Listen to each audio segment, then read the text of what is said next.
Hello, everyone. Good evening. We're very excited to have you with us at Chevalier's Online. If it's your first time in this virtual space, welcome. If you've been here before, welcome back. We're extremely excited to have you here tonight for Ken Bernstein's new book, Preserving Los Angeles, How Historic Places Can Transform America's Cities.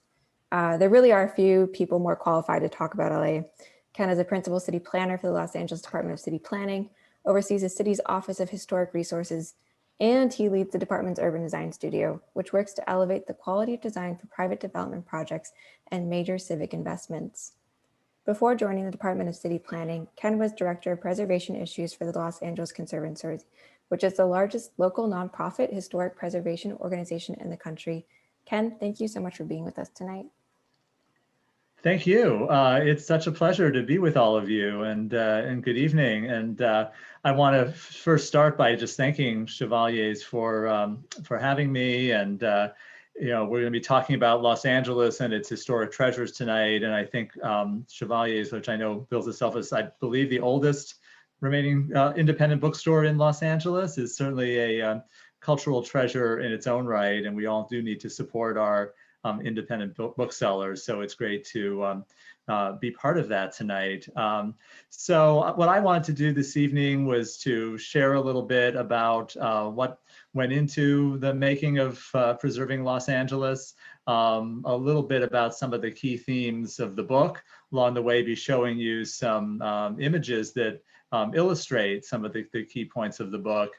I'll open it up to questions, probably around a half-hour mark or so, and then finish with some, what I hope will be some interesting images that reflect some of our discoveries in our citywide survey of historic resources, Survey LA, that's featured significantly in the book. So to start, I just wanted to, start by saying, I decided to write this book because there have been many books on Los Angeles, certainly many books on Los Angeles architecture, but I felt that the story of preservation in Los Angeles, specifically historic preservation, had not really been told in a comprehensive way previously. And I'm often, often had been frustrated by the way that history and historic preservation have been portrayed, that often it's said that Los Angeles is a city that doesn't care about historic preservation or doesn't care about its historic buildings or history at all. And many of us know that not to be the case. And I'm also frustrated by the depictions of Los Angeles that are quite common, often by East Coast writers who kind of parachute into the city for a few days, write about Los Angeles. Let's see, hold on a second, we're not.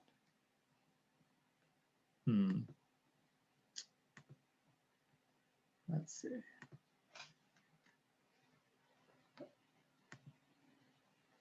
There it goes. Okay, sorry about that. That historic preservation, I'm sorry, that the writers who are looking at Los Angeles kind of just think about Hollywood and Tinseltown, that kind of stereotypical image of LA, or that LA is a kind of a traffic gridlock dystopia. And I've been fortunate to be in a professional role where I get to see a very different Los Angeles. I have a bird's eye view of historic preservation and how preservation has been making a difference in communities throughout the city. And I wanted to try to capture the more complex and frankly more interesting Los Angeles that I knew. And what I've seen is that historic preservation, while frequently criticized as being about stopping change or being, about blocking progress, that preservation, in fact, has been one of the key driving forces in Los Angeles for positive change. Certainly many of you who live, if you're in the neighborhood of Chevaliers in the Larchmont, Hancock Park, or Mid-Wilshire communities, you know the story of downtown Los Angeles and how historic preservation and adaptive reuse, converting historic buildings to housing, really has been an engine for the renaissance of downtown Los Angeles, but it's also transformed neighborhoods in the city, added value to economic development projects, creating economic regeneration in community after community, and even helped address some of our housing issues and affordable housing challenges in the city. And I wanted to bring that Los Angeles preservation story to a larger audience, both to Angelenos who may not have been aware of what's been taking place all around our city, and certainly to those in other cities who could learn from some of those lessons and might have some lingering misperceptions about what LA is all about. I really think that once you begin to look more carefully at Los Angeles through the prism of historic preservation, you immediately have a view of a much different city and a much more interesting city than the cliched version that so often predominates. So I wanted to take this on, but I do have a very hectic full-time job with the city, as was mentioned in the introduction. And so this necessarily needed to become kind of a side project. I called it my weekend project, took it on for about 2 years, really disciplining myself to work on it every weekend, missing very few, I think, outside of my day-to-day responsibilities with the city. And I really viewed this as a labor of love, something I wanted to, in a way, kind of give back to the city that I love.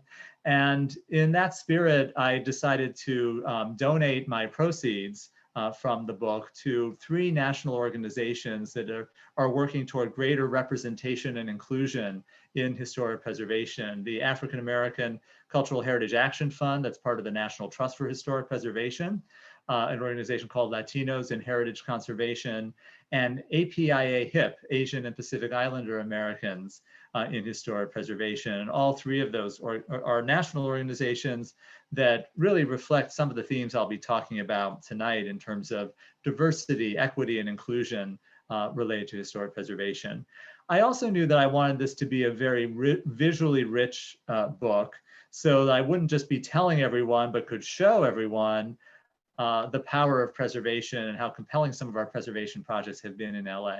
So part of this effort to create the book was not just about generating the written content, but working very closely with a photographer to illustrate Los Angeles and some of the compelling projects that we wanted to show. So I needed the right photographer, and fortunately I found one, someone I had worked with before, Stephen Schaefer, who is well known to many in the preservation world as Schaef.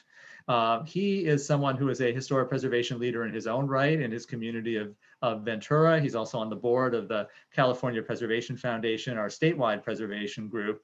And it was wonderful to have a collaborator who not only is a great photographer, as I think you'll see throughout this evening, but kind of looked at Los Angeles through a preservationist eye and kind of intuitively understood what I was trying to convey with many of the sites I selected, many of the photos I asked him to take on. And it shows in the way that he framed a site and just how he captured these images. So we worked closely together on this. I did give him some directions, and he will tell anyone who listens, I gave him a 65-page shot list to start from. And he crisscrossed the city numerous times, mostly last summer, to make this all possible, shooting over 19,000 images overall that got culled down to 300 plus images that made the final cut of the book. And you see Schaef, you saw Schaef on his SUV looking out over the LA basin. Here's the shot that resulted from that, from behind the Hollywood sign, looking out at Los Angeles. And he repeatedly captured LA in such a visually compelling way. So as partners in this project, we really set out to capture, as I mentioned, how preservation has been an engine for positive change in Los Angeles, and that developers and property owners have been finding that adaptive reuse of historic buildings add economic value to their projects, like here in downtown along Broadway and in downtown's historic core, but not only downtown, all over the city, and that home buyers, residential tenants, commercial businesses alike are really seeking out the beauty and authenticity that only historic buildings can provide. But in addition to kind of documenting that specifically, how preservation has transformed Los Angeles, and by extension, how it can transform other US cities, I also wanted to kind of channel my own continued sense of fascination and discovery about the city itself. And I know when I've listened to book talks by authors, often authors talk about how they went through a process of discovery through the writing of the book for a work of fiction, or in doing research in archives for a work of history.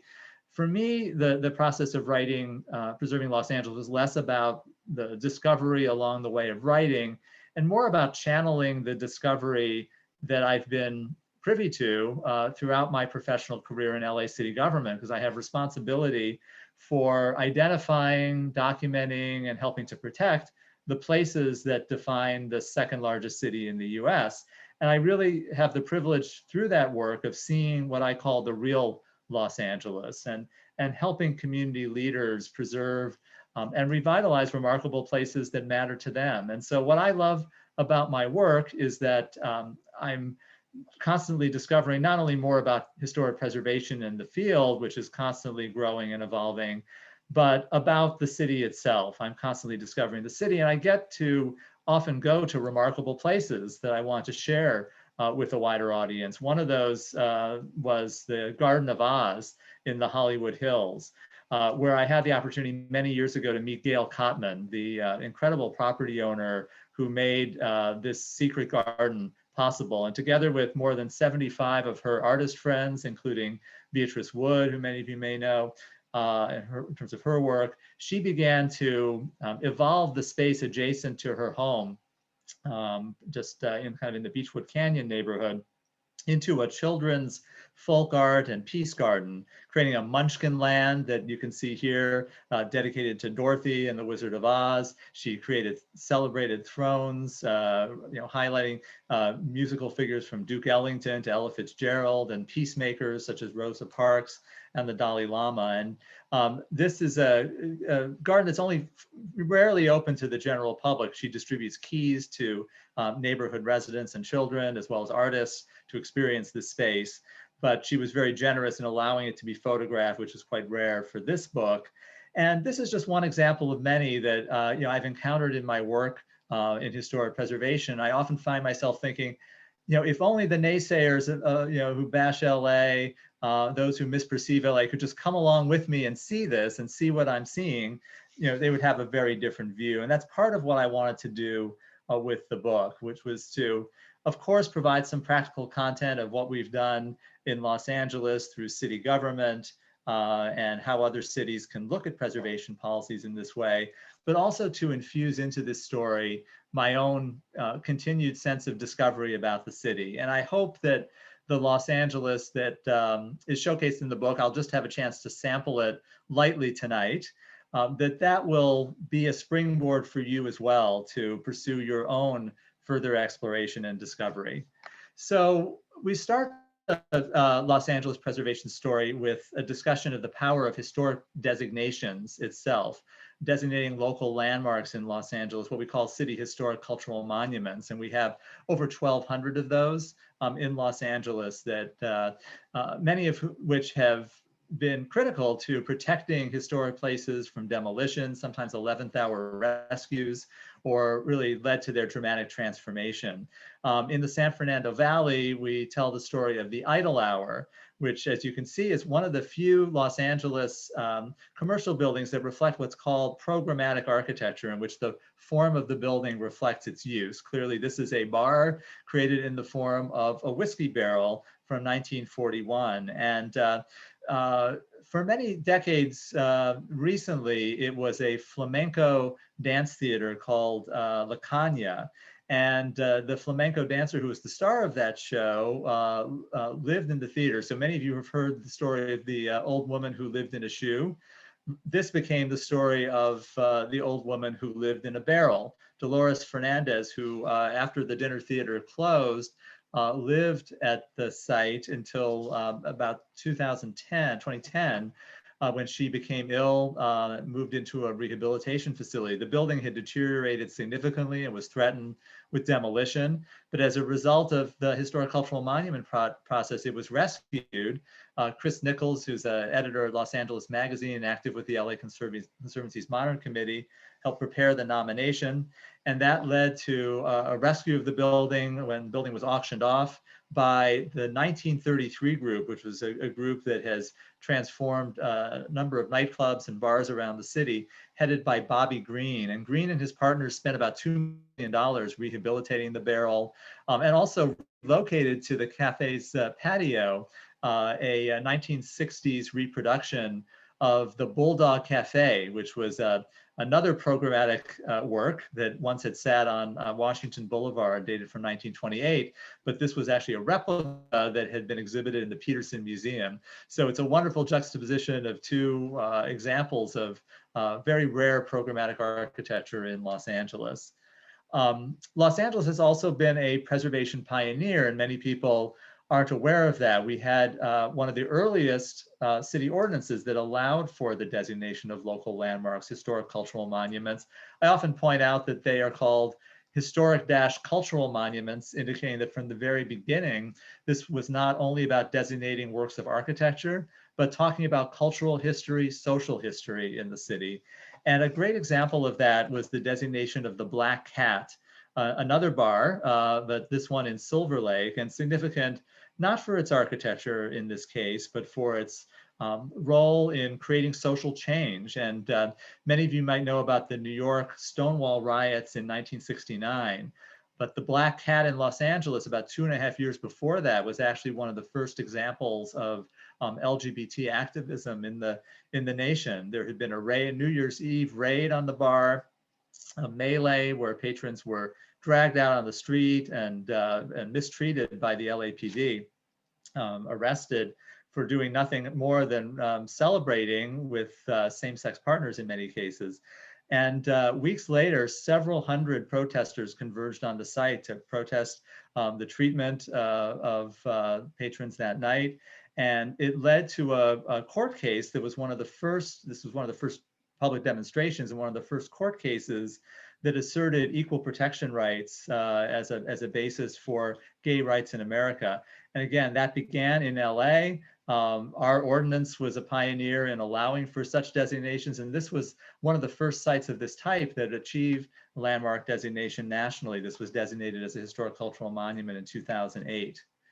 But in addition to the designation of individual sites as city historic cultural monuments, we also have a process to designate local historic districts, where it's really about the designation and protection of neighborhoods.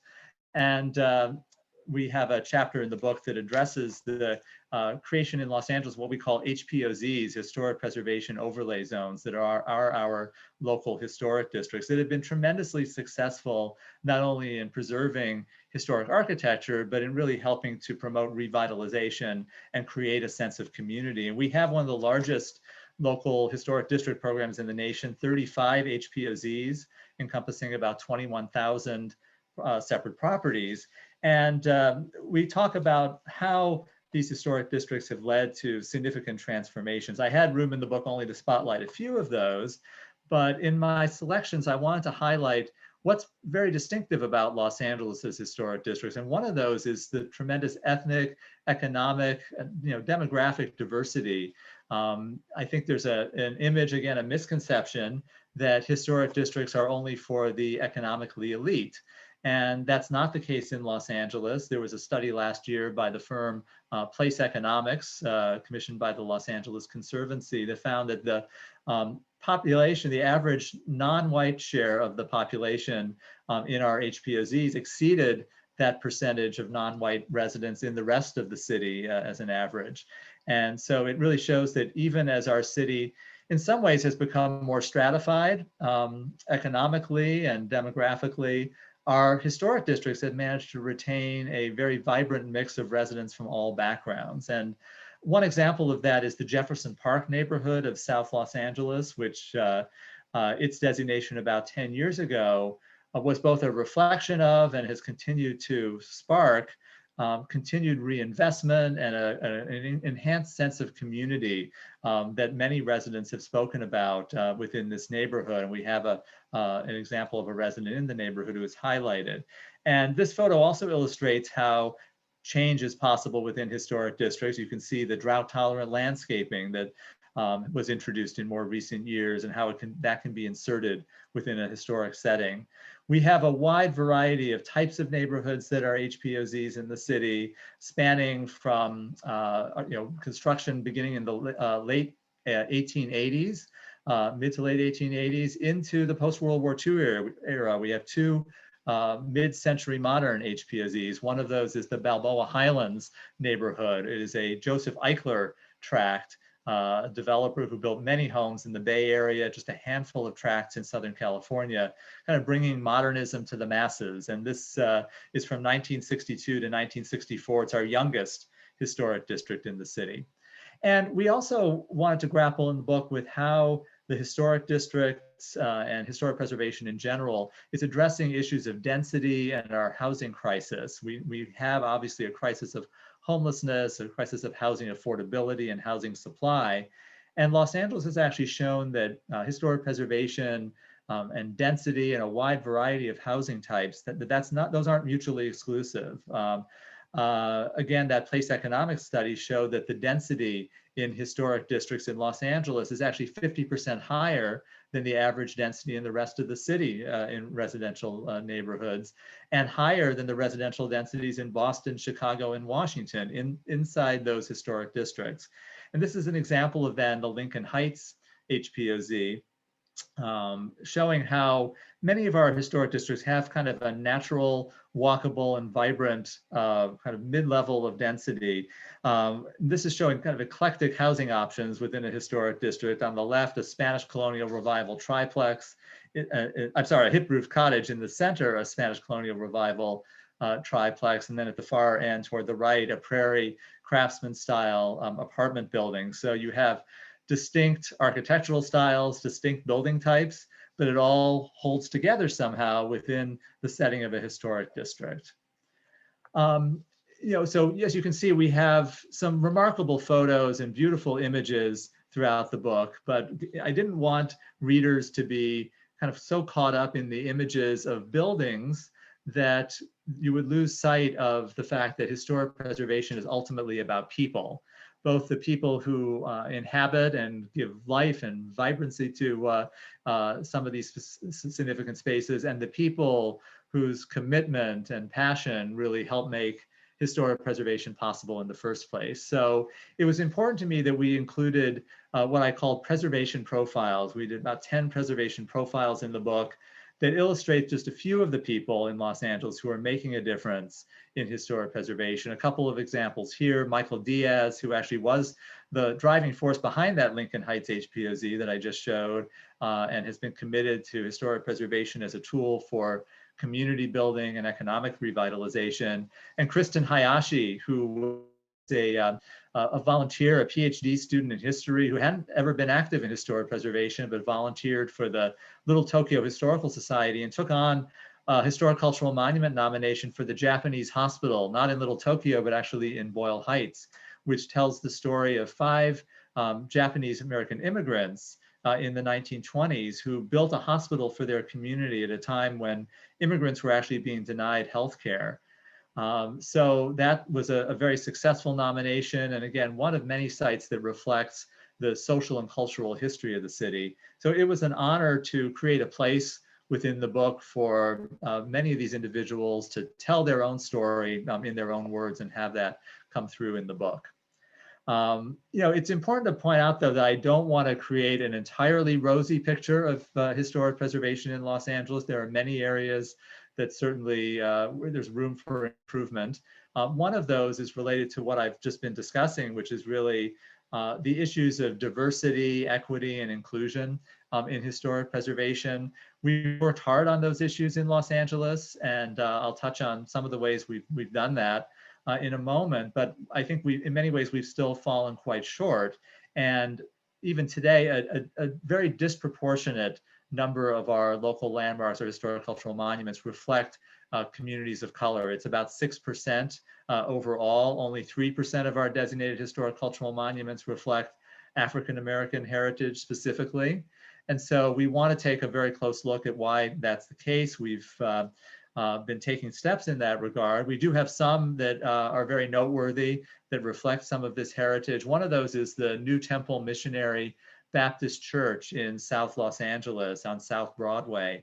And it was designated for its significance as the location of the recording of Aretha Franklin's Amazing Grace album, which was recorded in 1972. It's the best-selling gospel album of all time. And it was captured on film by Sidney Pollack, the director, and did not see the light of day until Aretha Franklin passed away. The film was released in 2019. I had the remarkable privilege of attending the LA premiere screening of that film in this space, in the church in 2019, and there were members of the choir who had sang on the album and were there on screen with Reverend James Cleveland, who led the choir with Aretha Franklin. And there they were sitting in these pews, watching themselves up there 47 years before within that same space. And it was just a real testament to the power of culture, power of history, and just the power of place and being in that space where that occurred. To do more of this, to capture more of those types of stories and these types of places, 2 weeks ago, our Office of Historic Resources announced a new partnership with the Getty Conservation Institute to launch the African American Historic Places Project that's meant to help advance additional historic cultural monument nominations and really look much more systematically at our processes and practices in the preservation field through an anti-racist lens to see what we can do to make changes and enhance inclusion and equity. And so I wanted to share in the book some of the steps that we have taken in Los Angeles to do some of this work. And some of that has been the creation of some historic preservation frameworks, what are called historic context statements, that are meant to capture the complexity and diversity of the forces that shape the growth and development of Los Angeles, specifically many of our the contributions made by many of our diverse communities in the city, and tying that back to specific places around the city to give us a better understanding of where there's potential for future designation and protection and celebration of some of our historic resources. One example of that was the African American historic context in Los Angeles, which addressed a wide array of themes from the civil rights movement to the history of racially restrictive covenants in the city, the history of the Black church in Los Angeles. One of its key themes was how local newspapers shaped the community, helped ground the African American community and become a source of communication and social connection. And a site that speaks to that is this house, the Joseph and Charlotta Bass House in Southeast Los Angeles. It was the residence of the co-editors and publishers of the California Eagle, a prominent African American newspaper in Los Angeles. And Charlotta continued to manage the newspaper for 2 years, two more decades after Joseph's death. This house is actually in one of our HPOZs, the 52nd Place HPOZ, one of our smallest historic districts. The Latino Los Angeles historic context addresses the influence of Latinos in many fields in Los Angeles, including the visual arts, and talks about the muralist movement that has had such an influence on the public realm throughout the city. And a notable example of that is the Great Wall of Los Angeles in the San Fernando Valley, in the Valley Glen community, the creation of Judy Baca and her nonprofit Spark, the Social and Public Art Resource Center. It was created over a decade from 1974 to 1984 and involved local youth working with Judy and a team of other artists every summer to create what is one of the longest murals in the world now. And it provides nothing less than an alternative social history of Los Angeles and California, addressing immigration, women's rights, racism, the struggle for gay rights. Our Office of Historic Resources built upon the work on that Latino Los Angeles context statement to advance the Great Wall of Los Angeles successfully for National Register of Historic Places status in 2017. We also advanced 5 Asian Americans in Los Angeles historic context, addressing the Japanese, Chinese, Korean, Thai, and Filipino American community histories of our city. This was supported by a National Park Service grant. And the Japanese American context addresses that community's history not only in Little Tokyo, but throughout the city, and highlights in particular the Sawtell community in West Los Angeles, which was the westernmost Japanese American enclave starting before the Japanese American internment in World War II. And by 1941, Sawtelle had 26 Japanese American nurseries, one of them this Yamaguchi bonsai nursery that opened in 1934. Preservation in LA has also been, as I said earlier, creating a downtown renaissance fueled by adaptive reuse, converting older buildings to newer purposes. And the adaptive reuse ordinance in the city that dates from 1999 really cleared away a lot of those hurdles. This is a stunning photo that Shafe, our photographer, took of the rooftop pool and beautiful Art Deco architecture of the Eastern Columbia building on Broadway. And historic rehabilitation such as this have led the way to creating a residential base that's really fueled the revitalization of downtown. The subway terminal building downtown is a great example of that. It became the Metro 417 apartments, constructed in 1925 at 4th and Hill Streets downtown. Many Angelenos don't know that we actually had a subway in Los Angeles prior to the 1990s and the construction of the Red Line. It was supposed to be a longer line, but it was a 1 mile stretch from 4th and Hill going west to basically Glendale, where Glendale and Beverly Boulevards come together. The trains stopped running by the 1950s, and by the 1990s, this building had become mostly vacant as an office building. So the adaptive reuse ordinance allowed its conversion to housing with this beautiful lobby restored as a new residential entrance and upper stories converted into 277 spectacular loft-style apartments. And it also shows how historic preservation incentives, a federal rehabilitation tax credit, and a property tax incentive called the Mills Act program are key to that rehabilitation story downtown.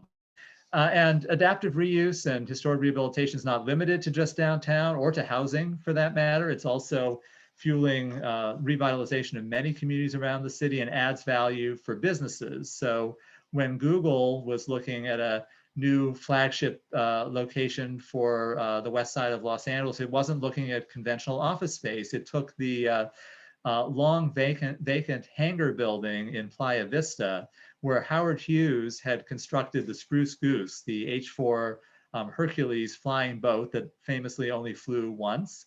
Google and ZGF Architects collaborated on just a stunning reuse of that building as creative office space. And so you have this building that was once a location for an iconoclast, Howard Hughes, and created his aerospace empire with other buildings around it. And this building and others around it have become creative office space for Google and other leading tech companies in the city. It's LA's Silicon Beach now.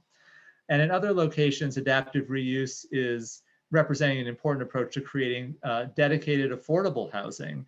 The Boyle Hotel in Boyle Heights, also known as the Cummings Block, is one of the oldest commercial structures in the city, dating from 1888. It was a hotel, it was a social center, and then by about 10 or 15 years ago, it had become what was called the Mariachi Hotel, housing mariachi musicians who were congregating to show off their musical styles across the street at Mariachi Plaza in Boyle Heights.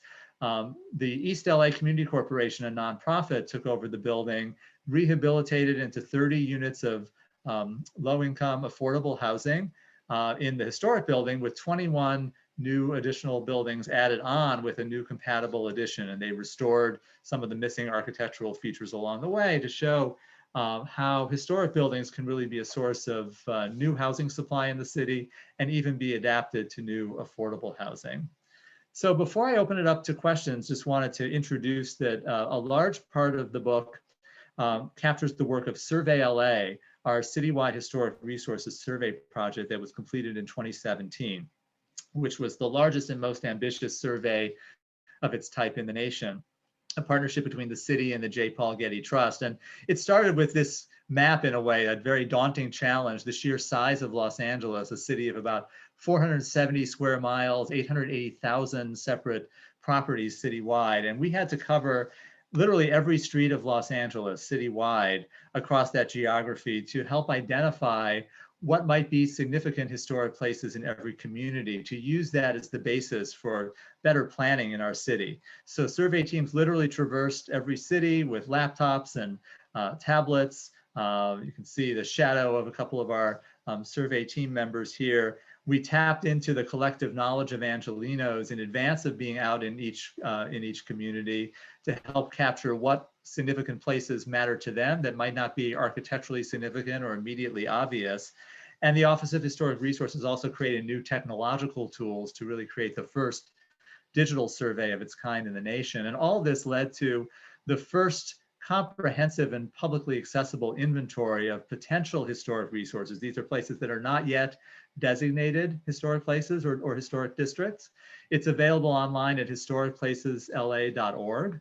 And it really starts with the philosophy that historic preservation can only succeed if government officials and community members alike have a comprehensive sense of what and where our historic resources are. And we can use that to plan for how and where we're going to accommodate change or greater density in some places and what communities we want to help protect or celebrate.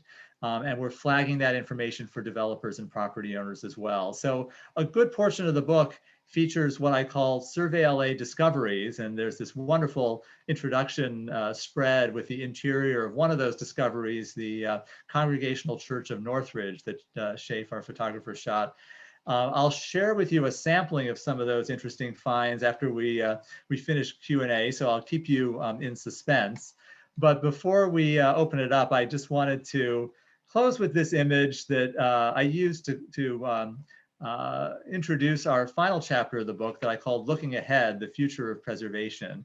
It's the binoculars that is artwork by the artist Claes Oldenburg on a Frank Gehry building, the Chiat Day building in Venice from 1989. It happens to be our youngest historic cultural monument, since it's only at this point less than 30, about a little over 30 years old. And I kind of think about these binoculars metaphorically, that we are looking ahead into the future of what the future will bring in historic preservation. And I touch on how it will address climate change, racial diversity and equity and inclusion, some of the housing issues that we've touched on. And for my take on that, you'll have to read the book, but I do want to just close with the thought that historic preservation really is about looking ahead. We think about it as looking backwards and about nostalgia, but it really is about how we shape our future and the future of our communities. And that's what keeps me so excited and engaged in historic preservation, that it is constantly forward-looking. It's about anchoring our future in our history, and about how there's also so much left to see and discover. And I hope there will be for you as well. And with that, I want to stop here. We'll come back with a little Survey LA Discoveries lightning round at the end. I'm happy to open it up for questions and discussion. Thanks, Ken. Bert, I would see you've got your hand raised. Yes, Ken, thank you so much for being here. With Daryl Holter, I'm a co-owner of the bookstore.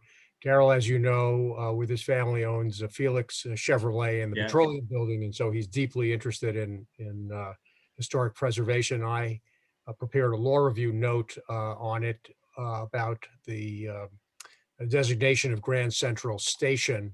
Thank you, Jacqueline Kennedy Onassis. Yes. So I've been long interested in this since the 1970s. I wonder when you have, and thank you for being here. Thank you for the presentation, and thank you for your incredibly beautiful book. It's really special. Anybody who cares about the city should own it, and frankly, buy it from Chevalier's. With that pitch, when you have people from out of town, what is it that you show them as the indispensable part of Los Angeles to really understand our city? No, it's a great question. And it's funny you should ask that. But as I mentioned in my introduction, in many ways, that was sort of my motivation for writing the book. I am the one who, when people come in from out of town, they know they're in for being dragged around for at least a full day to see kind of off the beaten path Los Angeles. I want to show them what I think of as the real Los Angeles. And a lot of what I show them is what I feature in the book, which is to take them to some of the historic neighborhoods of the city. I showed you Jefferson Park. I love to take out-of-towners to Angelino Heights, the first historic preservation overlay zone along Carroll Avenue, some of our architecture from the 1880s, to show the richness and diversity of downtown LA, along Broadway, the historic Broadway Theater and Commercial District, the arts district in Los Angeles, how our industrial downtown has been transformed into a very vibrant mixed-use residential, commercial, and just a fascinating mix within the arts district, and neighborhoods in South LA like Leimert Park, showcasing some of the African American cultural heritage of the city, or the Watts Towers. I do try to not make it like I tried with the book. Try to keep it not from being a kind of architectural greatest hits of Los Angeles, but to really showcase some of what what out-of-towners might not think of as being part of the city of Los Angeles, and give them a little bit of take. So a little bit of take of that. So yeah, in many ways, this book is a version of my my drag the out-of-towners around the city tour of LA, with some case studies and prescriptions for LA and other cities as well. So it's a little bit of all of that. And Jennifer, I see you've got a hand raised. Hi, my name is Jennifer Levin. Thank you so much for this. I was born in LA. My parents were born in LA. My grandparents came here as young adults to make their way in LA, and I freaking love LA. I'm one of those people, I could drive around to all those different neighborhoods. I love Jefferson Park. I love just how eclectic it is, all these little just pockets of stuff.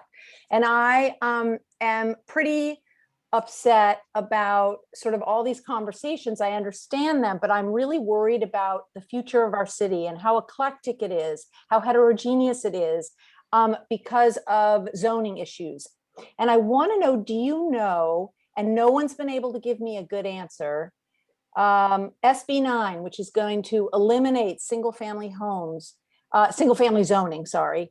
How will that affect these neighborhoods like Jefferson Park, et cetera, which already some of them that aren't under your preservation zones are being gentrified like crazy. And it makes me really sad. But anyway, my question is, how does the potential of eliminating single family zoning, how does that affect historical preservation of single family homes? No, thank you, Jennifer, for the question and for your enthusiasm for Los Angeles. I appreciate it. I have to be a little careful with some of the specifics of your question, since I am a city official, and we have a system in LA where under our city charter, only our mayor and city council can actually take positions officially on state legislation. I'm not asking for a position. I'm asking just for the facts of what is in the bill. Yeah, so we've had a series of state bills in recent years, some of which have been successful in getting through the process, and some of which are still pending, that are taking aim at single-family zoning. Some of those have significantly liberalized accessory dwelling units already in the state of California, and in fact, I guess I would point out that based on the legislation that's already passed, many are not aware that on any single family zone property in the state of California, it's already possible to create 3 dwelling units. You can have a detached accessory dwelling unit, freestanding with a single family home, and then within the main residence, you can do what's called a junior accessory dwelling unit. So already there can be 3 units. And I think I tried to actually be fairly balanced in my discussion of that in the book, and mentioned that in some ways, some of the state legislation has very much tied the hands of those like myself who regulate historic districts, and in other cities around California. In many cases, some of these bills mandate that new housing development projects be approved unless they, kind of run afoul of basic zoning provisions. And I think SB 9 is along those lines. It would certainly make much more development by right. I also do, though, indicate that in many ways, some of the accessory dwelling units that have been created, we had, I think, over about 180 accessory dwelling units in our HPOZs in our historic districts last year. And most of those have been done in a way that is actually quite compatible and has not diminished the historic character and cohesiveness of many of those of those districts. So I think while I think to some degree, some of the state legislation is driven by a perception that historic preservation or those types of restrictions may be inhibiting housing production. I've tried to show in the book again how these are not mutually exclusive, and the level of densities that exist already in many of our historic districts, most of which go well beyond single family zoning. We have very dense neighborhoods, like I said earlier, Lincoln Heights, Pico Union, and others that are designated historic districts. But I think it's also important that the preservation community have an open mind and a level of flexibility as well to look at how sensible new housing can be incorporated within historic districts. So I try to I'm still confused though. Because I wasn't asking what you thought. I literally am just asking, do you know SB, like, do you know, does the zoning override the HPOZ that is in Jefferson Park, say? I believe that in terms of the number, it will, it's complicated because it will require the approval of number of units. However, it would still be possible to create what are called objective standards. This gets a little bit complicated because many of our historic districts have tried to regulate architecture through flexible preservation plans. SB 9 and some of these other bills are not allowing for the application of some of those types of design reviews that we've done historically in our HPOZs. So if SB 9 passed, and we're looking at this even with the state legislation that's passed so far, we may need to look at whether it's possible to create new kind of cut and dried design standards, if you will, that meet some of those tests of state law. And this kind of gets into the weeds of state policy. No, but it overrides it, and then we will go in and protect it. I understand now. Thank you. Okay. Thanks, Jennifer. I do want to remind everyone that you can either unmute yourself to ask your question or add them to the chat. I see we've got one from Bess who asked, how do Survey LA, LA Conservancy, LA Historic Places, and the city government work together? Okay, great question. Yeah, there's a lot of terms and organizations I've thrown around, and I can understand why there might be some confusion. So, Survey LA was our multi-year effort to collect this information about potential historic resources throughout the city. As I said, to use that as the basis for doing good planning and to flag that information for developers and property owners.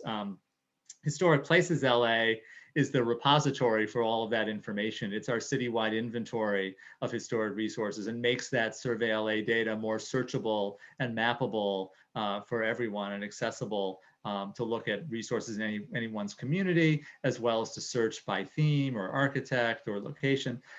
So all of that is in Historic Places LA. I staff the Office of Historic Resources. I and my team in LA City Planning, and we are the city's professional staff for historic preservation and staff the city's Historic Preservation Commission, the Cultural Heritage Commission. And we work very closely with the Los Angeles Conservancy, which is the nonprofit historic preservation advocacy and education organization in the region that advocates for historic designations or the creation of new HPOZs or for stronger historic preservation policies. I used to be on the staff of the LA Conservancy. I'm certainly in a different role now. And we partner on many projects. Sometimes, unfortunately, we have to maybe say no to something that the Conservancy is advocating for, but have to make those recommendations based on our best professional judgment to the City Council or to the Cultural Heritage Commission. But I hope that clarifies that Survey LA is the kind of basis for kind of doing some of our preservation planning moving forward, and all these organizations work closely with that information in the historic preservation world. I know, Ken, you've got a special treat planned for us at the end, but I want to take 2 more questions. Sure. One from Patricia, who asks if you could talk a bit more about this historic context statements and how they are used. Yeah, so historic context statements sounds like kind of a dry and academic term, but it's really kind of thought of more as kind of a framework for understanding the city, its growth and development and evolution, and it really guides historic survey work. So rather than just sending survey teams, and we had professional historic preservation consultants go out into the field and do this work, have them just kind of go blind and pick out what they liked, or have subjective judgment in that regard.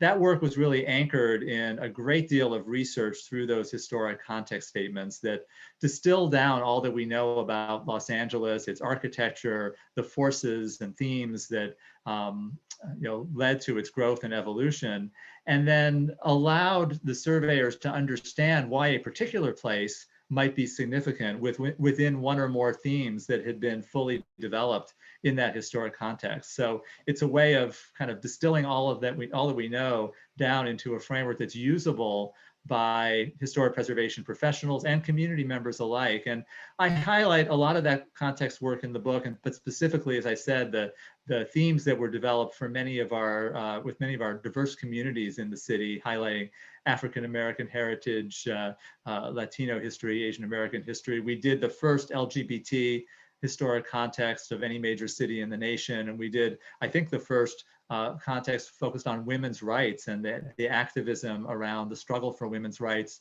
throughout more than 100 years, from suffrage to feminism and beyond. And so all of that work, I think, is something that we're very proud of and wanted to highlight in the book, both the work itself and some places that are quite special and really illustrate some of those themes. Wonderful. And for our last question, and apologies if we weren't able to get to your question tonight, this one is from Chloe, who asks, what do you recommend for a new planner who is interested in getting involved with historic preservation? Oh, great question. I would say, to tout, the LA Conservancy was mentioned. I think a great way to get involved locally would be to start attending events or to become a volunteer for the LA Conservancy, whether as a docent, and I think they're opening up again for in-person tours very shortly, which haven't been possible in the last year, or one of their committees that is involved more with issues or advocacy. That there's also many neighborhood preservation organizations, depending which community you're part of, from groups like Hollywood Heritage, West Adams Heritage Association, Highland Park Heritage Trust, and many others. So I would say to just get involved, and as a new planner as well, there's opportunities to continue to learn and grow. There's also opportunities to do continuing education. USC has one of the top heritage conservation master's programs and a summer program if you want to get more academic grounding in preservation. All right, should I go to our conclusion with the Survey LA lightning round? We're all set?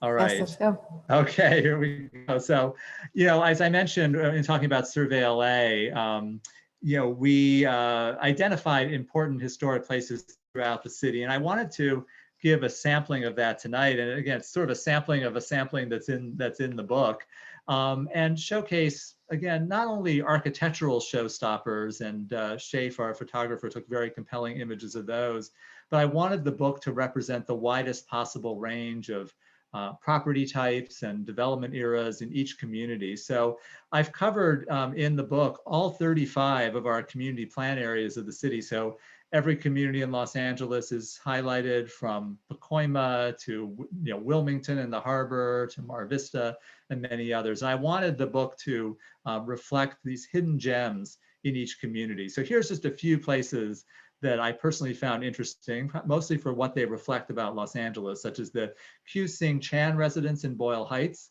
1898 Queen Anne home, that's significant as the residence of the first Methodist minister of Chinese descent in the United States, who was also one of the few Chinese Americans to be able to own property in the Boyle Heights community during a period of anti-immigration sentiment in the late 19th century, certainly discrimination against Chinese immigrants. Also in the Boyle Heights community, this little church, the Mexican Mission Church.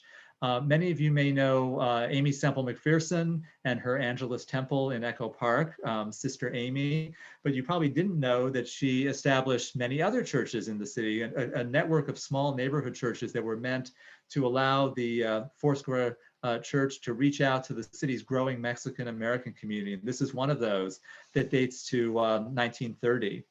There's also some collection of buildings, some potential historic districts that were identified in the survey, such as this grouping in Atwater Village in Northeast LA, the Brunswick Avenue Fantasy Bungalows, 1926 to 1928, that shows the influence of Hollywood set design on residential architecture in Los Angeles. This was developed by a real estate agent named Barney Knopfel, who drew on details from silent film sets, some of these unusual window shapes and exaggerated piers and towers that you see here. And again, the influence of Hollywood on residential architecture in LA.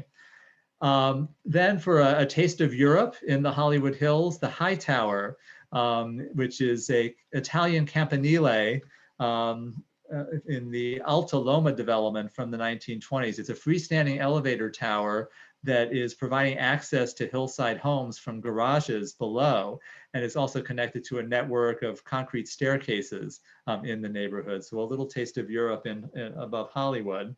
And some other selections that were also meant to be fun, like this one. It's a mini mall from the 1980s, but it's quite a mini mall. This is called Fleetwood Center, meant to evoke the front of a 1970s Fleetwood Cadillac. It's on Ventura Boulevard in the West Valley community of Tarzana.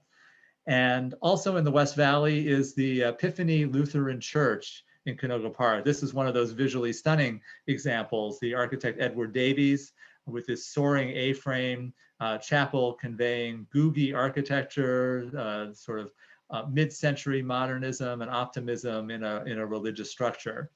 And other religious structures, though, were more modest but significant for other reasons, such as this one, also in the valley in Pacoima, Calvary Baptist Church from 1957, significant for its association with Reverend Hilary T. Brodus. It was a very significant figure in breaking down residential segregation in the valley. And this church was the site of important civil rights rallies in the 1960s and remains an important community gathering place to this day.